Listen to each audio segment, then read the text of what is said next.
एक शहर की जनसंख्या दे रखी है 1,20,000। If number of male increase by 7% and female increase 10%।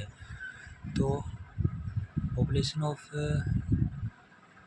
Mail तो 7% और फीमेल 10%, और जो टोटल पॉपुलेशन है वह इंक्रीज करें 9.5% तक। ठीक है। Find the difference between the male and female population living in the town. Male और फीमेल की जो है डिफरेंस पूछे इसने। चलो निकालते हैं। शहर की जनसंख्या कितनी है? 1,20,000। ठीक है। और जो मेल है वो इंक्रीज़ कितना परसेंट से करा है? 7% से इंक्रीज़ करा है। और फीमेल है वह 9.5% से ना 10% से इंक्रीज़ करा है। और टोटल है, टोटल कितना परसेंटेज? 9.5% है। ठीक है। फिर उन दोनों का डिफरेंस पूछे कितना परसेंट से इंक्रीज़ करा है। 7 और 10, ये आ गई मेल की या फीमेल की। जो 9.5 या टोटल दे रखी है, टोटल ना आप हमेशा बीच में लिखाएं। ठीक है। इसने इस तक घटाओगे और इसने इस तक घटाओगे। 0.5 और 7, 8, 9, 2.5, 2.5 पॉइंट से पॉइंट गया, 5 एकम 5, 5 5 जा 25, 1:5 में रेशियो में आ गया टोटल। ठीक है। मेल और फीमेल के आप रेशियो में लाने खातिर ये कर दिया। मेल और फीमेल टोटल पॉपुलेशन कितनी है? इतनी। और तो कुछ है ही नहीं उसमें, मेल और फीमेल दो ही चीज़ है। 5 + 1 6, टोटल कितना हो रहा है? 6, लेकिन बता रखे कितना? 1,20,000। तो 6 बराबर 1,20,000। ठीक है। तो 1 बराबर 1,20,000 डिवाइड बाय 6। डिफरेंस पूछे उसने, डिफरेंस कितना है? फीमेल कितनी है? 5, मेल कितनी है? 1। तो इसमें 5 में दे गया 4, डिफरेंस कितना को आया? 4 का। तो गुणा 4 कर दिए। ठीक है। ये इतना सोल्व कर दिए, आंसर आ जाएगा। और इसका अंदर ही अगर नू पूछ ले फीमेल कितनी है, मेल कितने हैं, निकाल इसका। क्योंकि एक यूनिट की वैल्यू अपना कने आ गई 1,20,000 बराबर 6 यूनिट का बराबर है। तो एक यूनिट की वैल्यू कितनी आएगी? इतनी। ये आपका निकाल इसका। मेल खातिर मेल कितना है? 1, तो गुणा 1 कर देंगे। अगर फीमेल की पॉपुलेशन निकालनी है तो गुणा में 5 कर देंगे। ठीक है। अगर दोनों की इकट्ठी काटनी है तो इकट्ठी तो दे ही रखी है 1,20,000 बस। इसका और तो कुछ नहीं होगा, बस यही है इसका। इसका अंदर देख, जो एवरेज है 21 नंबर का वो 44 है। और फर्स्ट 11 नंबर के जो एवरेज है 48 है, लास्ट 11 के 42 है। ठीक है। 11वीं पूछी है कौन सी है? अगर ना 11वीं अगर निकाल दी जाए तो एवरेज पूछे, जो पीछे बच गई उन सारा का। जो 21 नंबर का जो एवरेज है वो 44 है। 21 में से पहले जो 11 नंबर है उसका एवरेज है 48। जो लास्ट के 11 डिजिट है उनका एवरेज है 42। इतनी बात समझ में आई? अब ये देख, टोटल तो 21 ही, लेकिन पहले 11 लास्ट 11, ये टोटल संख्या कितनी बनेगी? 22। ठीक है। 11 + 11 22। तो एक जो संख्या होगी नहीं, इन दोनों का एवरेज आप प्लस करके अगर इसका एवरेज मतलब माइनस कर दिया तो एक की वैल्यू आ जाएगी, उस संख्या की वैल्यू आ जाएगी 22 में की। फिर उसमें तक घटानी है। देख 21 संख्या का 44 एवरेज है। 21 गुणा में 44 कितने बने? 924 है। और जो 11 फर्स्ट 11 नंबर संख्या के एवरेज है 48 है। 11 गुणा में 48 कितने बने? 528। ठीक है। और लास्ट 11 डिजिट के एवरेज कितने हैं? 42। इसके कितने? 462। ठीक है। आप कोई भी संख्या था, आप 11 से गुणा करा नहीं, कोई भी संख्या देख, 4 और 8 है, वो 4 और 2 है। 4 लिख दे नुकीनो, 2 लास्ट में लिख दे। और जो 20 का डिजिट होगा नहीं वो दोनों ना प्लस करके आओ। 4 + 2 6, 4 और 8 है, इसमें देख लास्ट में 8 लिख दे, 8 4 12, 12 भी नहीं, 12 ना आप दो डिजिट से कौन लिख सका, तो 2 लिख दें, ऊपर का हासिल गई 1 और वो 4 लिखना था लेकिन 4 ऊपर हासिल है प्लस 1 कर देंगे, 5 आ गया। ठीक है, 11 तो सीधा गुना हो जाएगा। या 21 संख्या का जो एवरेज है 924 है, और इन दोनों का एवरेज कितना है टोटल करा जाए 990, 990। ठीक है, 990 में तो 924 गए, तो आप एक जो वैल्यू जो एडिशनल में ज़्यादा है, एक नंबर ज़्यादा है, उसकी वैल्यू निकल जाएगी। 990 माइनस में 924 कितने आए 66। फिर इसने बोले कि जो 66 है ना, इसमें तो एक निकाल दे नंबर 924, जो एक जो नंबर है वो अगर उसका औसत निकाल दे, उस एक नंबर का औसत कितना है 66, तो नीचे के लिखाएंगे फिर लास्ट, फिर बाद में कितने नंबर बच गए 21 तो टोटल है, एक का औसत निकाल जाए कितने बचे 20।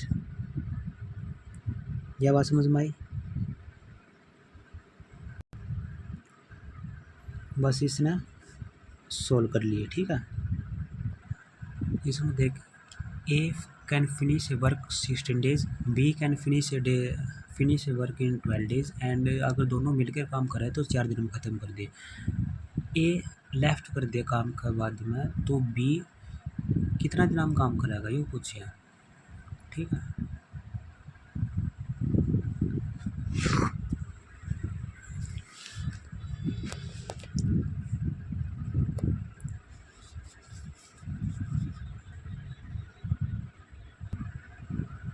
कोई भी काम है उस काम ने ए है वो 16 दिन में कंप्लीट करे, और बी है वो 12 दिन में कंप्लीट करे।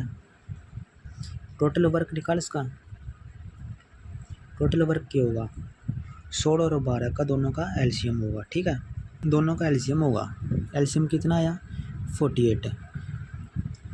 इनकी ए की और बी की एफिशिएंसी निकालनी पड़ेगी। एफिशिएंसी निकालने के बिना आप कुछ भी नहीं कर सका कि ये मतलब कि एक दिन में कितना काम कर सका। ये 16 ने 48 तक डिवाइड कराएंगे, कितना है 3, 16 3 48, 12 चौका 48। ठीक है, मतलब कि ए एक दिन में 3 यूनिट काम करे, बी एक दिन में 4 यूनिट काम करे। ठीक है, ये फिर क्वेश्चन के अंदर बोले कि जो ए और बी दोनों है नहीं वे 4 दिन तक काम करें, 4 डेज तक। एक दिन में ए 3 दिन काम करे, बी 4 दिन काम करे, तो एक दिन में टोटल काम कितना है 4 5 6 7, 7 यूनिट। एक दिन में 7 यूनिट काम करे, तो 4 दिन में कितना यूनिट काम करेगा 28, मतलब कि टोटल 48 काम है और 28 काम हो चुका है, तो बचे कितने 20 काम बच गया। ठीक है, 48 में था 28 के 20 काम बच गए। ये बनूंगा है कि 4 दिन तो काम करे बाद में एक ही वो बाचे वो काम छोड़ के वो करे नहीं, तो फिर जो 20 काम है उसने कौन करेगा, बी अकेला करेगा। बी अकेला करेगा तो बी की एफिशिएंसी कितनी है 4, मतलब कि एक दिन में 4 यूनिट काम करें, तो कितना दिन लगेगा। बी अकेला काम करेगा, बी अकेला काम 20 यूनिट करेगा, एक दिन में 4 यूनिट कर सका, तो 20 यूनिट कितने दिन में कर सका है आप डिवाइड करके देखा है 2 10, मतलब कि वो बी है अकेला 5 दिन में कंप्लीट कर देगा 20 यूनिट। ठीक है, ये भी पूछा है, ये भी उसने क्वेश्चन में कही है कि बी टोटल काम कितना करा है शुरू से लेके लास्ट तक कितना दिन काम करे, 5 दिन तो बाद में करे और 4 दिन ये पहले कर चुका है, कितना तो 5 और 4 9 दिन। ठीक है, अब शुरू से देख क्वेश्चन के अंदर कहिए कि ए है वो 16 दिन में कंप्लीट कर सका है, बी है वो 12 दिन में काम कंप्लीट कर सका है, कोई भी काम है एक्स मान ली। ठीक है, 16 और 12 का एलसीएम लेंगे, पहले एलसीएम आया 48, और ए और बी की दोनों की एफिशिएंसी निकालेंगे। ए की एफिशिएंसी 3 आई, 12 या बी की 4 आई। 3 कैसे आई 16 ने 48 तक डिवाइड करे तो 3 आई, और 12 ने 48 तक डिवाइड करे तो 4 आई। ठीक है, 12 चौक 48। एफिशिएंसी मतलब कि ए एक दिन में 3 यूनिट काम कर सके, इतनी बात समझ में आई। फिर बोले कि ए और बी दोनों मिलकर 4 दिन काम करें। ए एक दिन में कितना काम कर सकता है 3, और बी एक दिन में कितना कर सकता है 4। तो एक दिन में टोटल काम कितना आया 4 और 4 और 3 7 दिन। तो एक दिन में 7 यूनिट काम कर सकता है, एक दिन में 7 यूनिट काम कर सकता है। तो 4 दिन में कितना काम कर सकता है 7 चौका 28, 7 4 28, 28 काम। 4 दिन में 28 काम हो गया। टोटल काम कितना है 48, 48 में 28 गए 20, लास्ट में बचे कितने 20। फिर बोले कि यो ए है ना 4 दिन तो काम करके फिर बात गया, बचा कौन बी। बाद में बी अकेला 20 यूनिट काम करे। बी की एफिशिएंसी कितनी है 4, एक दिन में 4 यूनिट काम कर सका। तो 20 यूनिट काम करने में कितना दिन लगा होगा 20 पर डिवाइड कराएंगे, डिवाइड करें तो कितना है 5। तो मतलब कि उसने 5 दिन और लगा बी ने 5 दिन तो बाद में काम किया, 4 दिन पहले काम कर चुका है। 5 और 4 9, यही पूछिए ठीक है।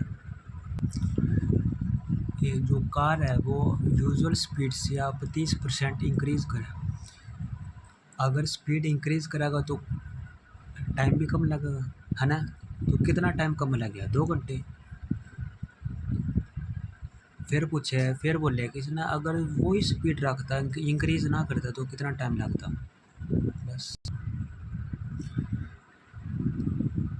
एक कार है उसकी स्पीड 30% से इंक्रीज़ कर रही है।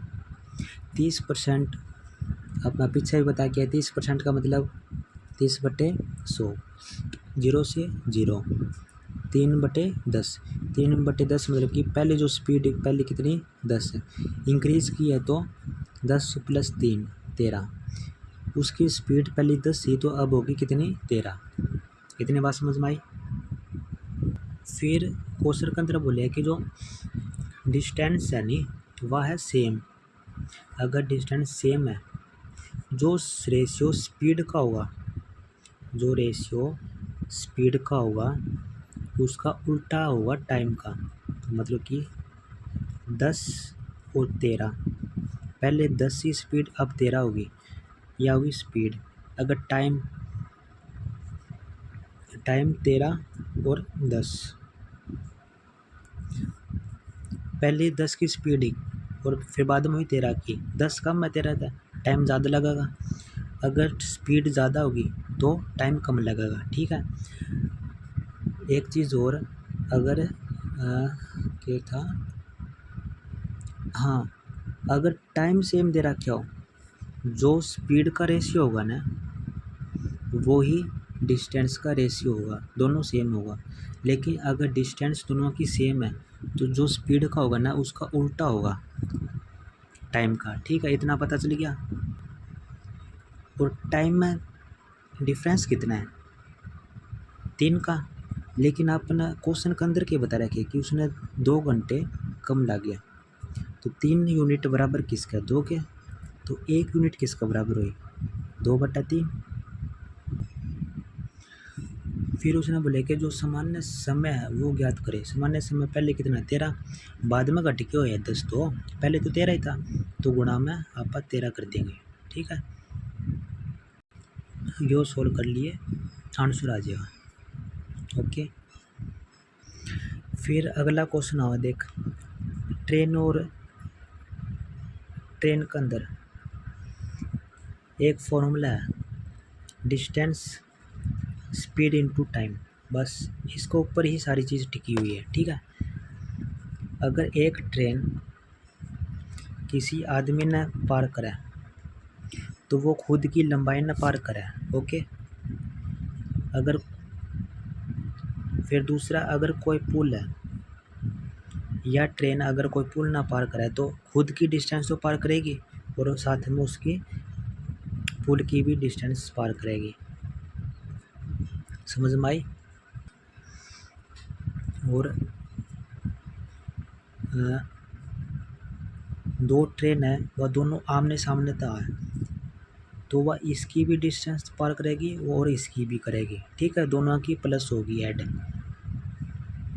ओके। और अगर दोनों सेम ही डायरेक्शन में जा रही है ट्रेन, जो उनकी जो स्पीड की जो होगा ना, वो स्पीड अगर या 50 है और या 40 की स्पीड से कराए तो इनकी जो स्पीड होगी वह माइनस होगी, ठीक है।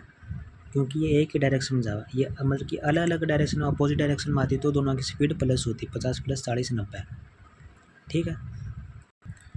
इसका अंदर देख, जो ट्रेन है वो पास करे एक ब्रिज ने 800 मीटर का और 400 मीटर इन कितने सेकंड में, 100 सेकंड में और 60 सेकंड में respectively the length of the train. देख, एक जो रेलगाड़ी है नहीं, वह दो पुल ना पार करे, एक तो है 400 मीटर के, एक तो है 800 मीटर के और दूसरा है 400 मीटर, ठीक है।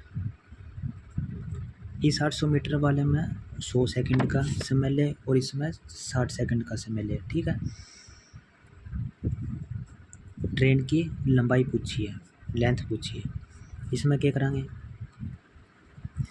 मैं क्या बताया, अगर कोई पुल ना भी पार कराए तो वो खुद की लंबाई ना तो पार करेगी, साथ में पुल की लंबाई नहीं पार करेगी, तो ऐड होगी दोनों की।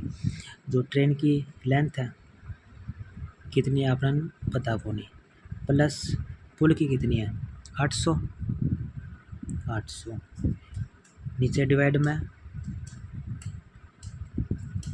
क्या लिखाएंगे, डिवाइड में क्या लिखाएंगे बता, डिस्टेंस बाय टाइम कितना है 100, ओके।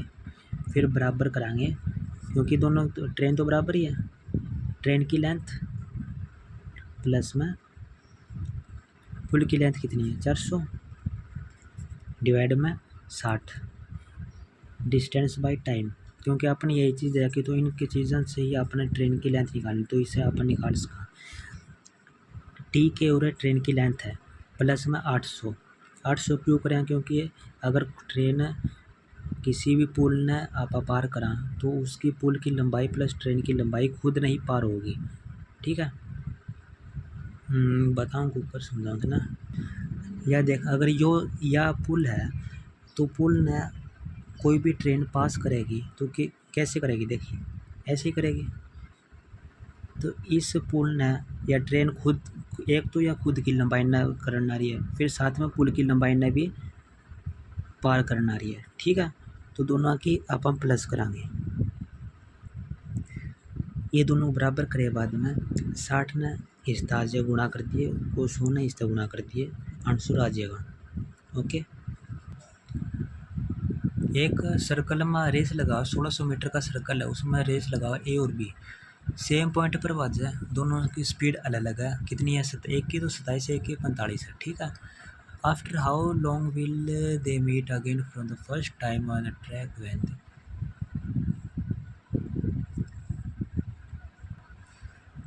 इसमें पूछा कि जो रेस शुरू होने का बाद में नहीं, वे दोनों के फिर से उस ट्रैक पर कितने समय बाद मिलेंगे, ठीक है। यो फॉर्मूला याद रखिए, मैं क्या नहीं, डिस्टेंस बराबर स्पीड गुना में टाइम, ये पूरा काम आएगा। 1600 मीटर का सर्कल है, ए और बी दोनों स्टार्ट करें, ए की स्पीड है 27, बी की स्पीड कितनी है 45 किलोमीटर पर सेकंड, दोनों की किलोमीटर पर सेकंड है। मैं क्या बताया, अगर एक ही डायरेक्शन में भाज रहे हैं दोनों, एक ही डायरेक्शन में ट्रेन जा रही है तो स्पीड हमेशा दोनों की माइनस कराएंगे, ठीक है। अगर आप अपोजिट डायरेक्शन में होती तो आप स्पीड प्लस करते, एक ही डायरेक्शन में भाजे 1600 मीटर में, एक ही स्पीड कितनी है 27 किलोमीटर पर आवर और बी की 45 किलोमीटर पर आवर है, दोनों एक डायरेक्शन में भाज रहे हैं तो इन दोनों की स्पीड माइनस होगी, कितनी माइनस होगी 45 माइनस 27 कितनी 18, पूरा 18 किलोमीटर पर आवर। यो ध्यान रखिए, यो मीटर में और यो किलोमीटर पर आवर है, गुणा में टाइम में तो पूछा है कितना टाइम बाद में मिलेगी, 18 किलोमीटर पर आवर है, अगर आप इसने मीटर में बदला कितना होगा, एक किलोमीटर और मीटर एक वैल्यू है 5/18, इसमें अपना बहुत कन्फ्यूजन हो कि 5/18 और 18/5 कब लगाना है, किलोमीटर बड़ा है, बस इतनी सी चीज़ याद रख, किलोमीटर से मीटर में अगर जाना है, छोटा में जाना है तो ऊपर छोटी वैल्यू आएगी 5/18 तो गुणा करांगे। अगर छोटी वैल्यू से बड़ी वैल्यू में जाना है, मीटर से किलोमीटर में जाना है, तो ऊपर बड़ी वैल्यू आएगी। इतनी बात याद रखिए, ठीक है। पूरा किलोमीटर पर आवर है, पूरा किलोमीटर पर आवर है, मीटर में जाना है, मीटर पर सेकंड में जाना है, तो मीटर पर सेकंड खातिर क्या बताया, ऊपर छोटी वैल्यू होगी, छोटी वैल्यू कौन सी 5/18, 18/5 को लिखाएंगे, 5/18 लिखाएंगे, गुणा में टाइम, 18 से 18 क्या 5 और के है गुणा में, तो इस साइड में जाएगा तो डिवाइड में हो जाएगा, 5 5 दिया 15, 1 5 दूनी 10, 1 0, 320, 320 की है, 320 सेकंड है।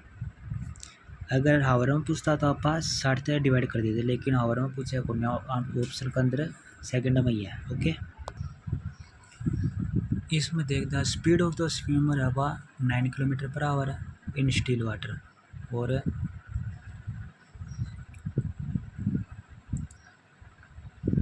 ठीक है, तैराक की गति कितनी है 9 है और धारा की 5 है। इसमें दो चीज़ होगी, एक तो बोट की स्पीड, एक वाटर की स्पीड। बोट की स्पीड दे रखी है अपना शांत जल का 9 किलोमीटर पर आवर, और वाटर की है 5। एक है धारा के प्रतिकूल हुआ है और एक है धारा के अनुकूल। प्रतिकूल का मतलब कि जिस साइड में वाटर का बहाव होना है, देख जो बोट की स्पीड है शांत जल में 9 किलोमीटर है, वाटर की है 5 किलोमीटर। अगर इस साइड में वाटर जा रही है, इस साइड में बोट जाओगी, तो इसने आप बोलेगा ना प्रतिकूल। अगर इस साइड में वाटर जाए और इसी साइड में अपनी बोट जाना रही है, इसमें बोलेगा ना अनुकूल, ठीक है। अगर अनुकूल होगा ना तो इन दोनों की बोट प्लस वाटर की दोनों की स्पीड जुड़ जाएगी। ओके, अगर प्रतिकूल होगा तो बोट की माइनस में वाटर की स्पीड घटेगी। इसका मैं बोले कि ये दोनों चीज़ बतानी है, प्रतिकूल और अनुकूल दोनों चीज़ बतानी है, दोनों चीज़ बता देंगे। बोट की कितनी स्पीड है 9, प्लस में वाटर की कितनी है 5, या तो होगी अनुकूल की स्पीड 9 5 14, और या ये है बोट और या वाटर की प्रतिकूल की स्पीड है, बोट अगर इस साइड में जाएगी प्रतिकूल की स्पीड है 9 मत है 5 गए 4, बस यही चीज़ बतानी है।